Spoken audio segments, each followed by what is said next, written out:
आपल्यासमोर कविता सादर करतोय. कवितेचं शीर्षक आहे अजूनही. तिला बोलायचं होतं स्वतःशी, तिला बोलायचं होतं स्वतःशी, तशी ती रोजच बोलते. तिला बोलायचं होतं स्वतःशी, तशी ती रोजच बोलते. भांड्यांशी, कपड्यांशी, स्वयंपाकातल्या पदार्थांशी. तिला बोलायचं होतं स्वतःशी, तशी ती रोजच बोलते. भांड्यांशी, कपड्यांशी, स्वयंपाकातल्या पदार्थांशी. पहाटे उठते तेव्हा सुरू करते, पाणी तापवण्याच्या बंबापासून सुरू करते. पहाटे उठते तेव्हा पाणी तापवण्याच्या बंबापासून सुरुवात करते. मग हळूहळू एक एक करत प्रत्येक गोष्टीशी हितगुज करते. तिला स्वतःशी बोलण्याचं स्वातंत्र्य असतं का? तिला स्वतःशी बोलण्याचं स्वातंत्र्य असतं का? आणि या प्रश्नाचं उत्तर शोधण्याचं स्वातंत्र्य तरी असतं का? अजूनही तिलाही अनुभवायची असते शांतता. तिलाही अनुभवायची असते शांतता. तिलाही हवा असतो एकांत. तिलाही अनुभवायची असते शांतता. तिलाही अनुभवायचा असतो एकांत. ती पोरांच्या गलक्यात शोधते शांतता आणि घरातल्या प्रत्येकाच्या सुखात शोधते एकांत. तिला हवा असतो निवांतपणा. तिलाही हवा असतो निवांतपणा, पण ती थांबते कुठे? तिलाही हवा असतो निवांतपणा, पण ती थांबते कुठे? ती निवांत झाली तर अशांत होतो भोवताल. ती निवांत झाली तर अशांत होतो भोवताल.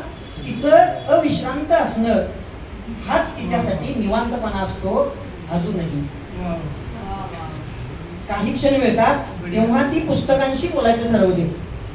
काही क्षण मिळतात तेव्हा ती पुस्तकांशी बोलायचं ठरवते आणि एकच पुस्तक हातात कित्येक दिवस मिळवते. काही क्षण मिळतात तेव्हा ती पुस्तकांशी बोलायचं ठरवते आणि एकच पुस्तक हातात कित्येक दिवस मिळवते. एक दिवस ती पुस्तक परत कपाटात ठेवते. एक दिवस ती पुस्तक परत कपाटात ठेवते आणि वाचते कुटुंबातल्या प्रत्येकाच्या चेहऱ्यावरचे निबंध निमूटपणे अजूनही. त्या 4-5 दिवसात पाळावं लागतं सोशल डिस्टन्सिंग. त्या 4-5 दिवसात पाळावं लागतं सोशल डिस्टन्सिंग. तेव्हा तिला थोडासा वेळ मिळतो. त्या 4-5 दिवसात पाळावं लागतं सोशल डिस्टन्सिंग. तेव्हा तिला थोडासा वेळ मिळतो. वाटतं काहीतरी वेळ जुळतो. पण तेव्हाही तिला मिरवाव्या लागतात वेदना.